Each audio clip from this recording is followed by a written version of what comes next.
Thank you very much. It's a great honor to be here speaking in front of all of you today. I very much appreciate this opportunity. I'd like to thank FINA for giving me the chance to be here today and present and share with you how I was able to help this young lady win a gold medal in London this past summer. I think one of the great things about our sport and about our profession as coaches is everyone's willingness to share. I'm someone who, in my career, I've benefited greatly from clinics like this and from talks and from articles published.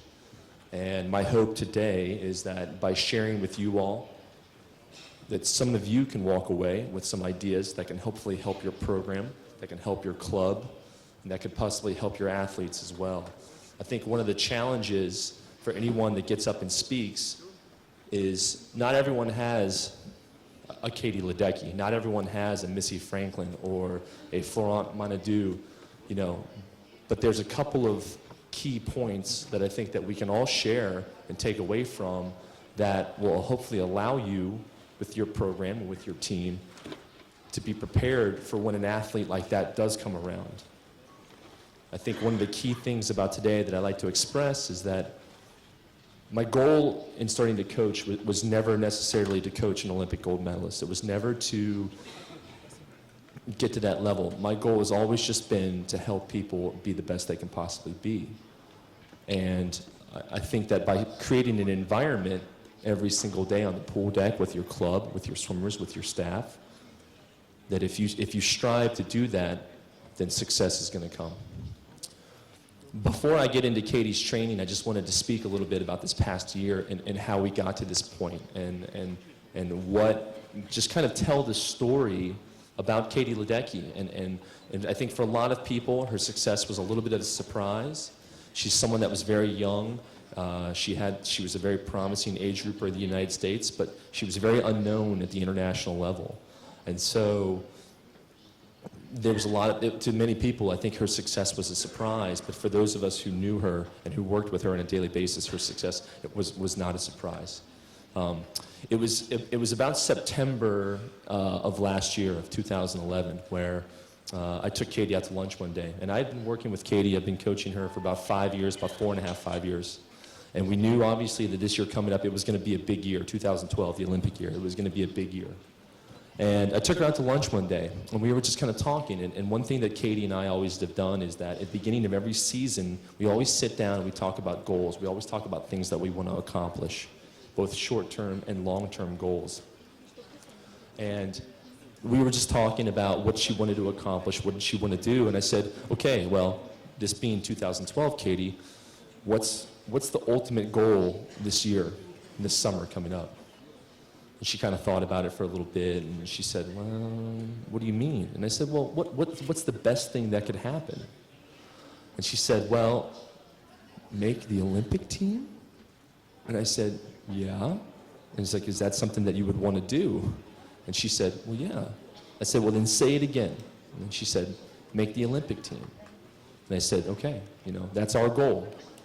And I said, and that's going to be between you and I. I said, you know, that's what we're going to shoot for. I won't share that with anyone else. That'll just be between you and I.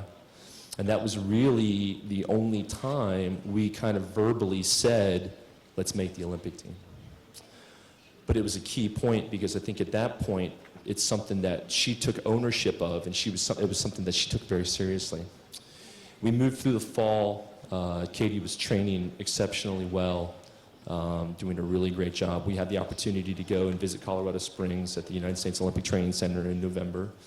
And Katie was there training with some of the best 18 and unders in the country, and she did really well. She was swimming really fast. She came home, she broke a couple of national age group records, and had a really successful fall. We were getting ready to go to December, and we were getting ready to go to our short course national meet, and she got really sick. She lost about 10 pounds in a week, to the point where, and in 5 years of coaching Katie, I think I can count, I think there's probably only been 2 or 3 workouts that she's missed in 5 years. She missed a week of training, and she was really sick. So we kind of had to take a step back. That was a little bit of a setback in December. We got through the holidays, we moved into January. Again, Katie started training really well, and she was just swimming just exceptionally well in practice. And one thing about Katie is that she's not a very talkative person. So with me, with Katie, I would always, after practice, she would always come up to me and we would always talk, and I would say, okay, how are you? How was that, And she would say, oh, yeah, pretty good. She just she didn't really give me very much. So one day I remember I got frustrated with her. I said, okay, if you're not gonna talk to me, then I went out and I bought a journal, I bought a notebook for her.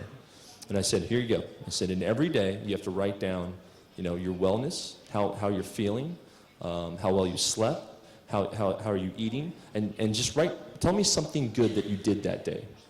And then what she would do then is that at the end of every week then, I would take that notebook from her and I would write a page of notes back to her. And that was something that really helped us through January, February, and March, it just helped us communicate a little bit better. Like I said, she's not a very verbose person. She doesn't really, she kind of keeps a lot of things inside herself. She keeps things inward. So that was an opportunity for me to kind of connect with her on a different level. And it was really nice because I was able to write in my notes to her and just say, okay, great job this week. You're swimming unbelievably well. Keep working on your turns. And, and then she would write some notes back and she'd say, saw results from nationals, saw what Alison Schmidt did in 200 free. I saw what Camille Muffat did in Europe in the 400. So it was an opportunity for us to have a little bit of a dialogue. We moved through February and March, and there was a competition in Missouri that we were able to go to as part of the United States Grand Prix circuit. Katie swam really well there. Then that was really her first opportunity to race some national teamers in the United States. Up until this point, a lot of her competitions had been 18 and under. And I think one thing about my talk today is that it's a little bit more of an age group background, because Katie was, I started coaching her when she was 10 years old. She was 15 this summer. She'll be 15 until March of next year. We moved through the springtime. She was swimming really well, and then we went to the Charlotte Grand Prix. And that was, for Katie, that was really kind of her big coming out party at that time. She swam exceptionally well there. She swam in heats against national teamers. And at that point in the springtime, I knew that she was going to be able to do something really special at Olympic trials, because the biggest thing that she showed me at that competition was that she had the poise to stand up and race against anybody else in the country. And that was one thing that we always talked about, was regardless of where you are, regardless of what meet you're at, you belong there. And I think one thing for young swimmers, one thing for young athletes, and one thing, I'm a younger coach as well, is you get to some of these competitions and you start looking around, you start saying, oh my gosh, wow, that's Michael over there, or that's Greg Troy, that's, Alison Schmidt. And you don't focus on yourself. And one thing I always tried to do with Katie was, regardless of the competition that we went to, I always tried to tell her and remind her that you belong here. You deserve to be here. This is your level. And I thought that was an important message, and it really helped her this past year as she was racing some of the older girls. She went at Charlotte, she swam, I think she was 4:05 in the 400 free, and she went 8:24 in the 800, and they were both world rank times at the time. Coming off of that, we started really our preparation for Olympic trials. And as you know, in Olympic trials, it's a little bit later in the calendar. We really set things up. I sat down with her. We talked about what it was going to be like to race at Omaha. The venue there, and for those of you that might have seen our Olympic trials, it's unbelievable. It's a pool that's built in a basketball arena, and it's unlike anything in the swimming world. There's fireworks, there's hip-hop music, it's loud, there's like 15,000 people there, and it's really intense. And Katie's first event was the 400-meter freestyle, and she got third. She ended up third in that event. She missed making the Olympic team by 1 spot. And I'll never forget watching her after that race, and when we saw each other after the race, that intense feeling of disappointment, I will never forget that for the rest of my life. But it was a good thing in a way, because I think in order for Katie to have success in the 800 later on in the competition, I think she kind of had to have that disappointment early on. I think it set her up well. And the key thing about Katie that she always does really well at is that she's able to bounce back from disappointment.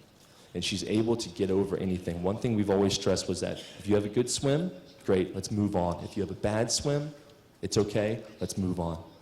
So she ended up getting third in the 400 free, and that was on the second day of the competition. And I was a little concerned about her, but we tried to keep everything positive. She had broken one of Janet Evans' national age group records, and that was a big deal because, as you all know, Janet Evans she's a legend. She's a legend in distance swimming. So one thing we focused with Katie on was saying, well, okay, you got third, but gosh, you just broke Janet Evans' record. That's unbelievable. And so we just tried to keep everything really positive. She woke up with a smile on her face the next day, all good. The 800 was on the second to last day. It was about 5 days later, and we just gradually decreased her yardage and started focusing on the 800 and on the 800. She had a great swim in preliminaries to qualify second, and then she won the event and made the Olympic team. Unbelievable experience. And again, I think she had to have that disappointment in the 400 to have the 800 because I think it allowed her to just relax after that. Because I told her, I said, what's the worst that can happen? You get third again? You know, it's already happened, so no problem. So she was really relaxed, a lot more ready for that 800 than she was the 400. We moved into the U.S. domestic training camp, and Katie was working with John Urbanchek, one of our legendary great coaches in the United States. One of his athletes, Tyler Clary, as you all know, he coached Tom Dolan, Eric Namesnick, a number of really great athletes. And John was perfect for her. And John and I worked really well together. Every day I would touch base with him. I would email him. We would email back and forth. And I would just say, okay, you know, here's the yardage goal for the day. Here's the energy system that I want you to work. And just make sure she has a smile on her face. And John was really good about that. And the U.S. team in general, and Terry McKeever and Greg Troy and Frank Bush and their great leadership just allowed Katie in that domestic training camp to just kind of be relaxed. She was swimming unbelievably well and just getting really excited for London.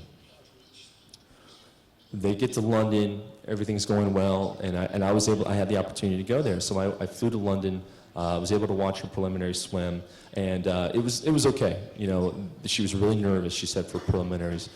And I could tell that she was nervous because her first 50, she just took it out way too fast. She was spinning, a lot of kicking, she wasn't breathing correctly, the rhythm of her stroke was a little bit off, but she qualified third. I believe Rebecca qualified first. Rebecca was in lane 4. A lot of Fries from Denmark qualified second. She was in lane 5, and Katie qualified third. We thought she was in a great position. I talked to her after prelims. She was smiling. She was just having a great time. She's 15 years old at the Olympics, so was just having a great time. And we talked, and I just said, okay, you know, here's a couple things I want you to do differently, and just relax. You know, just relax on that first 50. And we talked a little bit more, and I said, you know, I think that Adlington, I think Rebecca and Lotta, I think they're really only going to be worried about each other. You know, those two had had a history of racing against each other internationally a lot. And Katie was like, I think you're right, because we've been looking at quotes in the media and in the paper, and they were really only talking about each other. You know, Lotta, Rebecca, they were really only focused on each other. So we kind of thought that, well, if you have a great race, Katie, anything can happen. The day of the race comes, and I'm talking to her. I called her once, and I could just tell that she was relaxed, she was focused, and I just said, and the biggest thing, obviously, about that race was that Rebecca Adlington, who was the favorite, that, you know, she was British. She was from Great Britain, and she had the hometown crowd. And so Katie was in lane 3, and when Katie marched out, Rebecca marched out behind her. And we just said, I said, Katie, when Rebecca comes out behind you, that place is going to go crazy. It's going to go wild. And I just said, I remember telling her, I said, take all that energy. You're going to feel all that energy. I just said, take that energy and just send it right down your lane. You know, don't worry about anything else. Just take it and focus right down your lane. She marches out, and Katie, she takes off her warm-ups, and she starts getting loose, and she gets right behind her lane, and she just looks right down her lane. And I remember thinking, okay, good. You know, that's good. She's listening to what I'm saying. She goes out in 28.5. Her first 50, it was about the same. I think her split was the same, but it was a little bit more relaxed. And everyone has asked me in the past couple of months, did you plan on having Katie go out that fast? Was that the plan? It wasn't necessarily the plan. You know, I think the biggest thing I told Katie was just be relaxed, breathe to your right side, find your rhythm, and then just get moving after that. And I think that what we thought some of the other girls were going to be out faster. I thought that Adlington and Lotta were going to be out faster. But Katie went out. She was out 28.5 in her first 50. Her second 50 was a 30.5, and her third 50 was a 30.3. And everyone has asked me, when did you know that she was going to win a gold medal? And when I knew that when her third 50 was faster than the second 50, I'll never forget, I sat back in my chair and I just kind of said, oh man, this is going to be special. And it was really funny because walking into the aquatic center that evening, I would say about 80% of the spectators were wearing Team Becky shirts. And I've told everyone it felt like Katie versus Great Britain that evening because everyone in the crowd was cheering for Rebecca Adlington. And I think what happened during that race is that Katie was out. She went out in about a 1:59. She was 4:04 in the 400-meter freestyle. And at that point, I think everyone else in the field, all the other competitors started focusing on her. And as coaches, we always talk about our athletes, worry about yourself, focus on what you can control. But in a race like that, Katie went out, everyone else started focusing on her, their race plans went and fell to pieces. Katie just settled into a good rhythm and just started moving really well. 8:14, unbelievable spilling. My funny story was that I was sitting up in the nosebleeds in the aquatic center. You know, it's a huge area, and I was all the way up near the top. And I couldn't really celebrate because there's always people with Rebecca Adlington t-shirts on beside me, so I couldn't really celebrate. But I was real emotional, so I was like, well, I'm going to go down there. I ran down because I wanted to take pictures. I wanted to take pictures of her on the podium. And I'll never forget, I was running down to the lower area, and I was trying to get through these two doors. And there was these really big guys blocking the doors. And I said, no. I said, I got to go down there. My athlete just won a gold medal. I want to take some photos. And they got right in my face, and they were really aggressive. And they said, there's no way you're coming through these doors. And I remember thinking, like, geez, man, like they must be really upset. Katie just beat Rebecca. Well, I found out that that's where Prince William and Kate were sitting, and it was the British Secret Service. So here I am with tears in my eyes and a backpack running down the hall. You know, in hindsight, I'm kind of surprised that they didn't shoot me or put me in jail because they probably thought I was some crazy guy going after the royal family. But that brings us to this point, and so I just wanted to kind of paint that little picture and then now talk about Katie and how we got to that point. Like I said, I started coaching Katie when she was 10 years old, about 10 and a half years old. And she's been a part of the program in the DC area since she was 6 years old. She swam for the Krolberg Swim Club growing up, which is now the nation's capital swim club. And she's been a part of the program ever since then.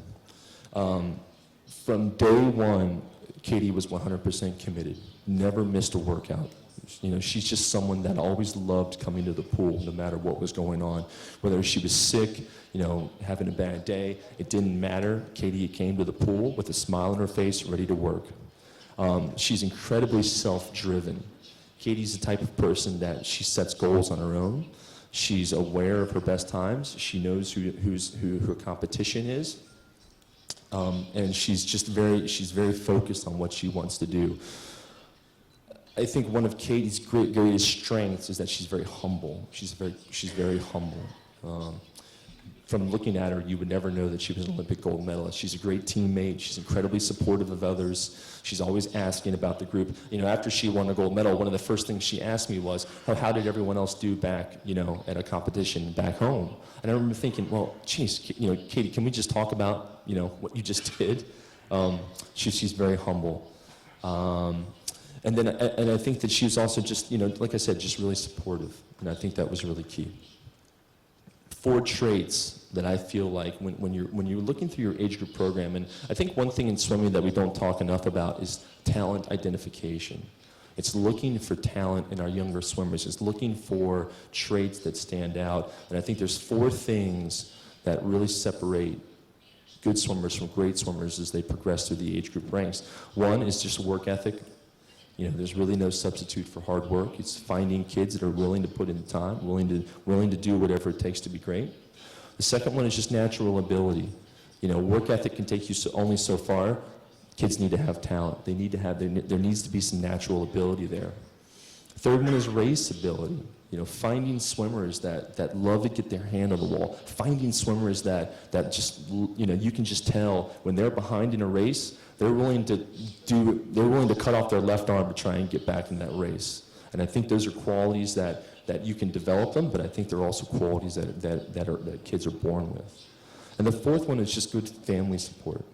You know, finding swimmers whose family, whose parents are always there for them, they're supporting them. She's got a great family back home, very successful people, very driven, but they always let Katie and I kind of do our thing. They were involved, but it was a good involved. They never got in the way. They were always really supportive, and they were always doing whatever it took on her behalf to help her be great, and they were always really supportive of me.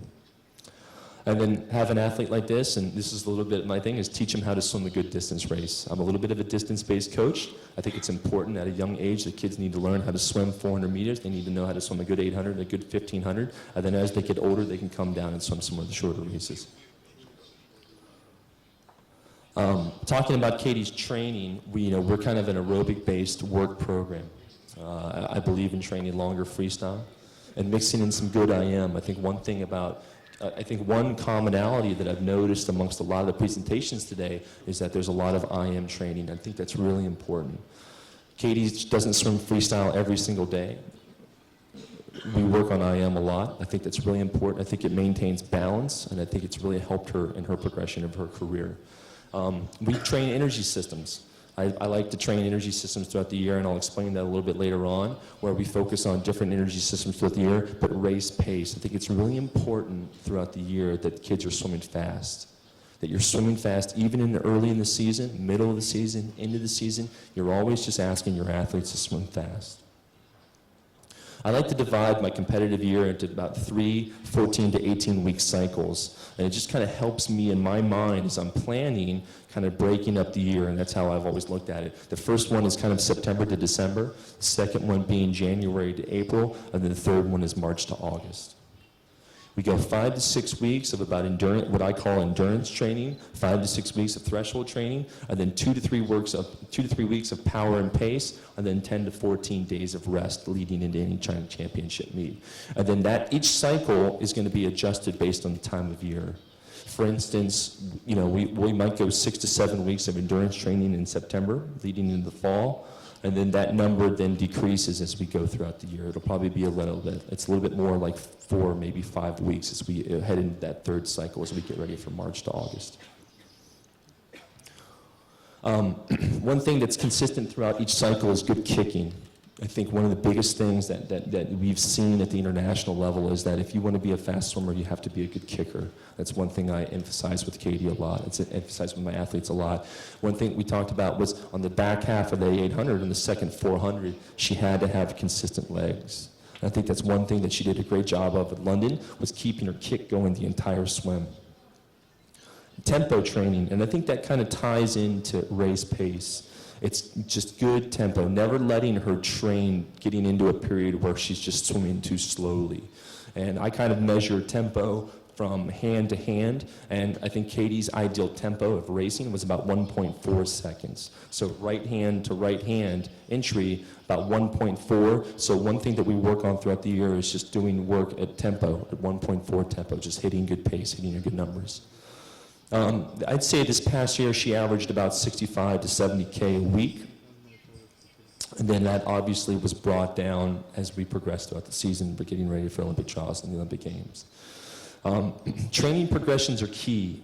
I think one thing that always defined our program back home, and one thing with Katie I always tried to think of is, where do we want them to be in 5 years? Where do I want the athletes to be in 5 years? So I think it's really important that you have a plan about how your yardage is going to progress. Katie was swimming about 65, 70K this past year. That was a little bit more like 50, 55 the year before, about 40, 45 the year before that. I think if there's one thing that Bob Bowman and Michael Phelps has taught the swimming community over the past couple of years, it's the importance of having that long-range plan. If you have a talented age group swimmer, if you have an athlete that you think can be a great swimmer, then think about where you want them to be in 5 years. Where do you want them to be in 4 years or in 10 years? And make sure you're working at that. There's various times in working with Katie where, we could have done more. I probably could have given her more yardage. We could have been lifting weights. We could have been doing more dry land work here. We could have been doing more in general.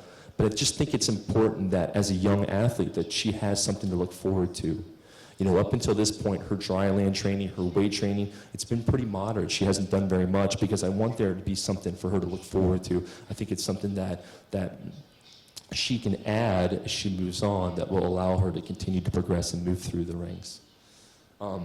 This past year, I would say about 75% of her training was focused on the 800. That was the real biggest. I thought if she was going to make the Olympic team and if she was going to do well, that was the event that I thought she had the best chance in. I think there's 3 concepts as you kind of move through a career. I think at a young age, you kind of train. You want kids to develop good habits. You want them to come to practice. You want them to know how to do Todd yesterday talked about the fundamentals. You want them to train a little bit.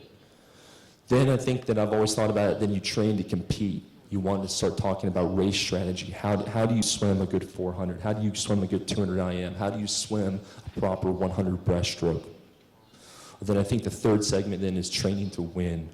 You know, it's starting to develop then, moving into that idea of what do we need to do now to be the best? What do you need to do to be the best? And those were kind of 3 concepts that I always try to think of when working with Katie. This is just kind of some general ideas just about our endurance phase. It consists mostly of longer swims. And we do a lot of descending work. And I put a big emphasis that whenever we do longer swims, I always ask Katie to either even split it or negative split it.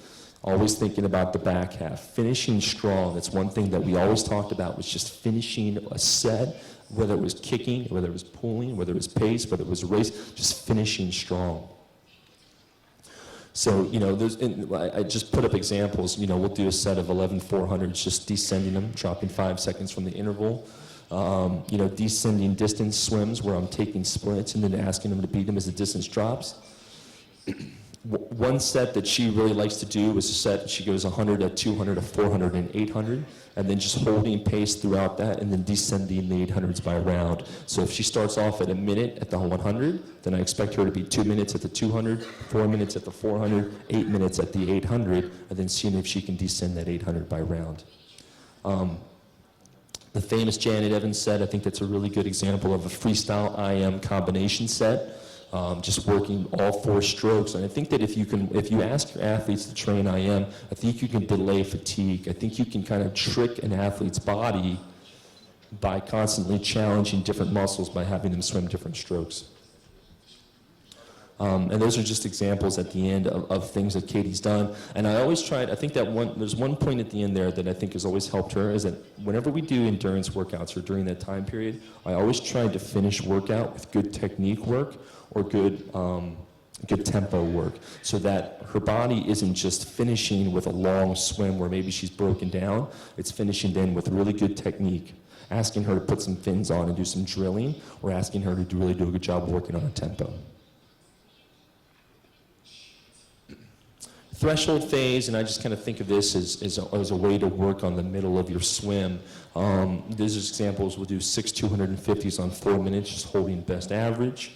We'll do an 800 negative split, 2 200s fast, a 600 negative split, 4 100s fast, a 400 negative split, 850s fast, 200 negative split, 1625s fast. So we're going a longer swim, working on the back half, and then pushing that right into some fast, good tempo work. Throughout the threshold phase, one thing that we start doing is we start really putting emphasis on counting strokes, is working on distance per stroke. And we train primarily short course yards, and I have her take about 12 or 13 strokes.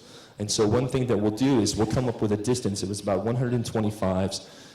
Just kind of an odd distance so that, you know, her body wasn't used to doing it, and I'll just ask her to just hold that certain stroke counts. And that was one thing I think this past year that really allowed her to have a great distance per stroke as she progressed through her swims. Power and pace phase, we just start moving into a little bit more speed work, getting her body up, moving a little bit closer to the big meets. We continued the sets of 125s, again, just really working on good distance per stroke, consistent kicking, really working her kickouts. We'll do 3 rounds of just, you know, a 200 where she's going some drill swim work right into 3 100s at pace, a good 200 negative split, and then 450s at a faster pace. And broken 200s, I love doing broken swims, challenging her with various ways, doing broken swims. You know, if we do a broken 400, we might do a 400 straight, then 2 2s, 4 1s, 850s, just asking her to get faster. One of the last sets at the bottom that we kind of modeled off of Lada, it's one of her favorite sets to do, just really simple, 3 rounds of 4 100s descend right into a 200 fast. I think we probably did that about 4 times over this past year. I'll just track her progress each time and just ask her to continue to get better. One set that we did this year and I thought was really important to her success, and I called it the OT12 800 free prep set. One of the things about this past year was that Katie had never had to swim 2 800s back to back. In a lot of our domestic competitions, our national, our 18 international level competitions, the 800 is usually just a times final swim. There's just one swim. Well, in order to get ready for trials, the Olympics, we had to get ready, hopefully, for 2 swims, a preliminary swim on one day, a final swim on the other day. So what I would do is, on 2 successive days, I would just have Katie do the same set, and I would always ask her to be better on the second day. And the idea being that it was just getting the idea, it was used to, of just one good effort on one day, and then regardless of how you feel, you have to be able to come back and be better on the second day. And we would have her go 2 800s, 2 400s, and 2 200s. So we would do that on a Friday evening, and then we would come back on Saturday and do it again. We would always dive the first repeat, give her about 10 seconds on the wall, and then she would have to push the second repeat, and it had to be faster. The first time that she did it, she really struggled with it. The second day, she fell apart. It was really hard for her. The second time she did it, she was much better. Third time she did it, she was awesome. And I think the biggest thing about that was that it wasn't so much physically important as it was mentally important. And so when we were getting ready for trials, when we were getting for the Olympic Games, it was something I was able to say, gosh, Katie, look at some of the sets you've done. Look at some of the work that you've done to get ready for having to go 2 800s back to back. A lot of people have asked me kind of about Katie's technique and what I consider to be important, and she has a little bit of what I call a gallop stroke. She kind of swims with a little bit of a hitch. And I think this only works if you have a really great kick, so kicking was one thing that we really worked on a lot with her. And I kind of modeled it. I'll never forget watching Michael swim the 200 free at Melbourne in 2007, and I remember thinking, gosh, that looks like the way freestyle should be swum. And I think that one thing moving forward for female distance swimmers is that we need to expect them to swim with better legs. I think female distance swimmers traditionally have kind of been in a 2-beat kick, breathing to both sides. I think we need to ask our women to swim with more legs. They need to be able to use their legs a little bit more when it comes to swimming an 800 or a 400 or a 1500. Katie has a great catch. I think one of the biggest strengths of her stroke is that she gets into the water, she gets into her front catch really well and really quickly. It's one thing that we didn't really talk about. We pool a lot, we're just thinking about it that way, but I think that's a natural thing that she's always done really well. I think when she combines that with a really great torque of her hips, we kind of think of it as a torque. When she anchors her hand out front and kind of torques her hips, she's able to generate a lot of power. One thing that we talked about this year as well was just her breathing pattern issues. And we experimented with a lot of different things, breathing to the left side, breathing to the right side. And she's really good when she breathes to her right side. I think it's important that she does breathe to her left, but when she does, there's a little bit of a pause in her stroke. So she doesn't do it very often, but I think it's important for her because I think it balances her out. In practice or in training, when her stroke would break down, when she would get really tired or at the end of a big session, I would just say, okay, no problem. We put fins on, just work on technique. And we use cords, tubing, and parachutes a lot. We use a lot of gear in workout, just making sure that she's feeling different resistance, working on her legs, working on resistance, working on catch up front, just playing around, trying to give her some tools that she can use to feel her stroke in a different way. Just some points here about competition. In the United States, short course swimming is huge. It's high school level, it's NCAA level, it's a lot of our club level as well. So one thing with Katie was that we always just said, okay, short course is fun, but we always emphasized long course swimming with her. I said long course is key. So from an early age, she took long course swimming very seriously. I mentioned this earlier, but from an early age, we always just said, one swim at a time. No matter what you're focused on, no matter where you are, good swim, bad swim, move on. And I think that was key then when it came time to Olympic trials and she got third in the 400 free, she was able to get over that disappointment relatively quickly. Really believe that swimmers need to be self-sufficient at meets, making sure that they know what they need to do in order to get ready for swims, that they know how to take care of themselves, how to warm up correctly, how much do they need to eat, when do they need to drink, do they need to bring certain things. So we try and talk as much in practice as we can about the meet itself so that when we get to the meet, I don't have to be nagging her, I don't have to be constantly reminding her about things. When we get to a meet, it should be relaxed and we should only be focusing about swimming and the task at hand. I think having goals is really important, and like I said, one thing with Katie, at the beginning of every season is that we would always sit down and set both short-term and long-term goals. And those were really good, but the more important thing was how do we get there, the process. And it was always, okay, if you want to go 8:16 and break Janet Evans' American record at the end of the year, here's 4 things that you need to do to get there. And Katie was always someone that she takes that very seriously. So I think having goals is a good thing, but you also have to know how you're going to get there. I think the other thing is that it's important not to skip steps up the competitive ladder. Katie just went up the ladder in a very logical progression. She was at the regional level, she was at the semi-national level, she was at the national level, the junior national level, and so on and so forth. I thought that at every level it was really important that she learned how to conquer each level as she moved on. I had an opportunity 2 summers ago to take her to our national meet instead of her 1800 national meet. And at the time, there was some pressure to take her to nationals because if she had swum there, she could have qualified for a national junior team. She was 14 years old at the time, and we made the decision to take her to juniors instead to swim in the 1800 meet. And I thought that was really important because it taught her how to learn, it taught her how to win. And I think that's a skill that is really important for any young swimmer. It's learning how to win. How do you get up into a competition over a 3 or 4 day meet and then win multiple events? I think sometimes we rush the process with some of our young athletes, and they don't know that feeling of getting their hand on the wall first and standing on the podium. So learning to win was something that we always tried to put Katie, we always tried to teach her how to do that and put her in positions where she could do that. I've always felt like my demeanor on the pool deck as a coach was really important to my athletes' performance. Making sure that you're strong, you're confident, you're composed, you're never running around, you're never too excited, you're never being really disappointed, you're never upset. Just making sure that it meets, you're calm, you're composed, and you're sending that strength and that feeling of confidence to your athletes. Katie's meet warm-up is pretty simple. It's an 800 swim, a 600 pool, a 400 kick, a 200 of drill work, and then a 200 of just good tempo work. And then after that, we'll get into some race pace. For the 800, we might do 100 at pace and then move into 50s. For the 400, we just stick to 50s. She'll sometimes break that up. On the 600 pool, she might go 4 150s pool or 3 200s, but that's generally speaking to what she does for every meet. Again, just looking at this year, what worked and what didn't work.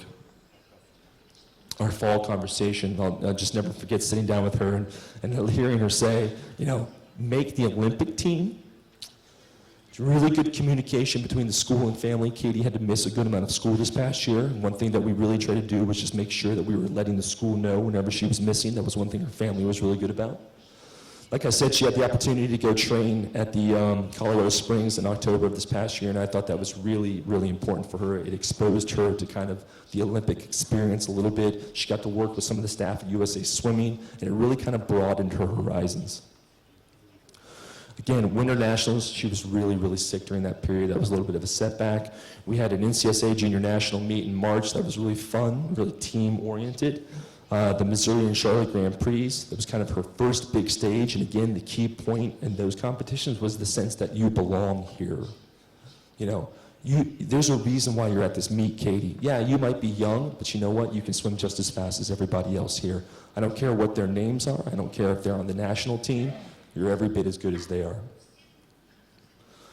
Olympic trials, one of the big things, again, was just managing emotion during that meet. Like I said, that intense feeling of disappointment after the 400, it was one thing that she and I both had to manage and then move on from that. Because I think for a lot of swimmers, that could have been the end of the meet. I think there's a lot of times where we see swimmers at a competition have a bad swim early on, and it affects their performances for the rest of the competition. Training camp was a lot of fun. She just had a really good time getting to know her teammates. I'm sure everyone saw the Call Me Maybe video that the USA national team was able to do. Just a really neat experience, and she had a great time getting to know her teammates. The Olympic Games was magic, and one thing that I think was important as well was that, like I said earlier in the talk, it's about 75% of her training this year was for the 800, and we really planned on it. And the other thing that we did was that we studied her competition. And that was one thing that Grant was talking about yesterday, was the idea of knowing your competition. Chad had studied Michael, Todd and Missy had looked at other backstrokers around the world. We studied what they were doing, and we tried to do better than them. And that was one thing I just used as motivation every day, just saying, hey, that last 200 of the 800, Rebecca's going to be there. Lotta's going to be there. So let's work on this kick set. Let's make sure that your pace is really where it needs to be. I really like this quote from Forbes Carlyle, one of the Australian coaches, and he said, "Our aim is not to produce champions, but to create an environment where champions are inevitable." And again, getting back to what I said at the beginning of the talk, it's something that I've always tried to do. It's just create an environment where champions can be made. We don't always have control over the pools that we get to train at. We don't have control over always who walks in our door, but we always have control over what kind of environment they walk into. One of the big things in the United States that when I come back and when I talk to other coaches is trying to empower our club coaches. And I just say that we can do this. In the United States, I think sometimes club coaches feel like they don't have the resources available to produce great swimmers. I'm proof up here today that you can. Yes, it does take a little bit of luck. You do need to find a great athlete, but if you work really hard, you plan well, and you just push them and you dream big, great things can happen. Seek knowledge. I talked about this earlier. Was the idea of just trying to expand your knowledge base. Download talks, read as much as you can, ask questions of other coaches, shadow someone, get to know another coach. If there's a successful coach out there, find out what they do, pick their brain. 9 times out of 10, I'm sure they'd be more than happy to share with you. Have a plan, institute the plan, and believe in the plan. Okay? Know where you want to be. If you have a great athlete that has big goals, think about how do you want to get there, come up with a plan to get there, and then sell that plan to your athlete, and then believe in it. No bad days. One thing I've always tried to do on the pool deck was the idea of something special every day. It might not be a huge set. It might not be great repetitive times. Maybe it's just something small. But one thing with the athletes that I always try to do is say, when you leave practice today, make sure you did something really well. Maybe it was just working your underwater kicks. Maybe it was just streamline. Maybe it was working on breaststroke, but just do something well. Focus on what you have and instead of what you don't. And I think that's one thing that's really important for coaches, that some of us that don't have resources like other people. One of the things this past year was that in my pool, I couldn't store anything there. So all of my equipment, my medicine balls, my stretch cords, my parachutes, they were all in the back of my car. And I would get really frustrated. I would say, gosh, here I am. I'm trying to prepare this young lady for the Olympics, and I'm having to take 15 10-pound medicine balls out of the back of my car every day. But it was just something that we had to do. And so I always just tried to focus on what I did have instead of what I didn't have. And the last thing I would just say is, what does your program say about you as a coach? What do your athletes say about you as a coach? I think that's one thing that I think about a lot is my kids, my swimmers, my coaches. What do they say about me? It's my program. How are they being perceived? Take responsibility for that. I wanted to conclude my talk today with two pictures. The picture on the left is obviously Katie on the medal stand with her gold medal. And it's the one that, you know, that was a great moment for us, and it's one that I'll always remember for the rest of my life. And there's nothing like hearing your national anthem and seeing your athlete up there with a medal around their neck and their big smile. The picture on the right, I took that one morning, I think it was back in February, and it was just an early morning workout. It was just she and I. She needed to get in a little bit of extra work, and I remember thinking to myself, gosh, this, you know, what a great young athlete that's willing to do whatever it takes to be great. There was no one else in the pool. It was dark out. It was cold. And I think for me as a coach, as much as that image on the left is really important, I'll always remember that image on the right. And the idea being that everyone sees that big moment, but people don't see what it took to get there. And that image on the right of just Katie swimming by herself, lap after lap, doing whatever it took to be great, that's what I'll always take away from this past year. Thank you very much.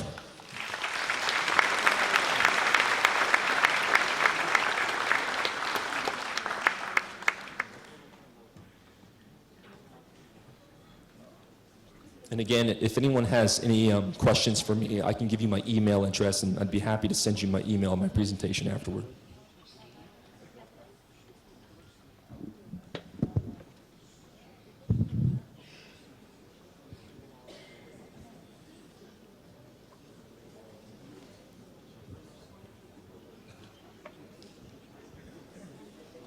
I have a question. Yep. Does even more, two questions. Does early awakening depends to stamina and no talent? I mean early awakening, wake up. Yes. To the stamina, depends to the stamina and all other function. Because I know in the USA, very early awakening for the first practice, and does it depends to the stamina? And Does waking up early affect stamina? Yes. And second question is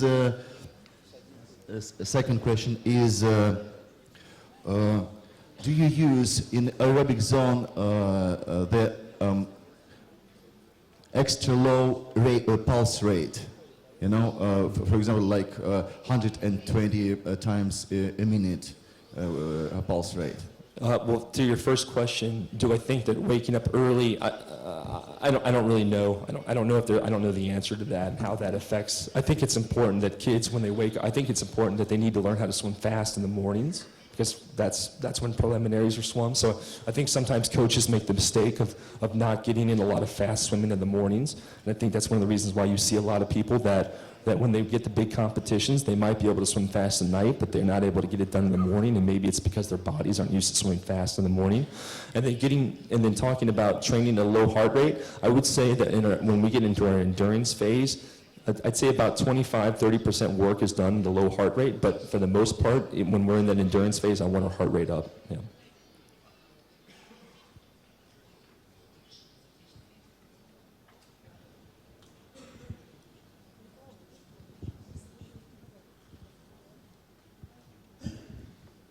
So, obviously, as you told that it was not planned to get an Olympic gold medal, because at the age of 15, it's too early even to, Right. I mean, normally the plan is 4 years for every athlete to get into Olympics. Right. So, exactly what happened, and was not planned at the age of 11 to get an Olympic gold at 15? Right. Well, at 11 years old, I'd be lying if I said, okay, 4 years from now, Katie's going to win a gold medal. That was not the plan. But it was more just, in order to help her be her best, what did we need to do at every level to help her get there? Whether it was adding yardage, or maybe adding, an extra dry land session, or asking her to go to a competition here. I think that the idea is still the same in that, okay, maybe it's not winning an Olympic gold medal, but it's how do we help her get to be her best. So at 11 years old, it wasn't like, okay, in 4 years I want her to win a gold medal. It was in 4 years, how can I help her just be the best she can be at 15 years old? And fortunately for Katie, her best meant winning an Olympic gold medal.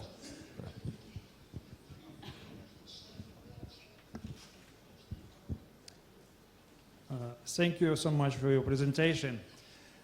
And it's very pity that you not bring small video about Right. the technique of Kate. Right. It will be very interesting for everybody. Right. She has very specific technique. Right. And now my questions. I was in Omaha. How was I was in Omaha. How was your emotion and the motivation and 800 freestyle when she must compete with legend of swimmer sport Janet Evans, 40 years old? Right.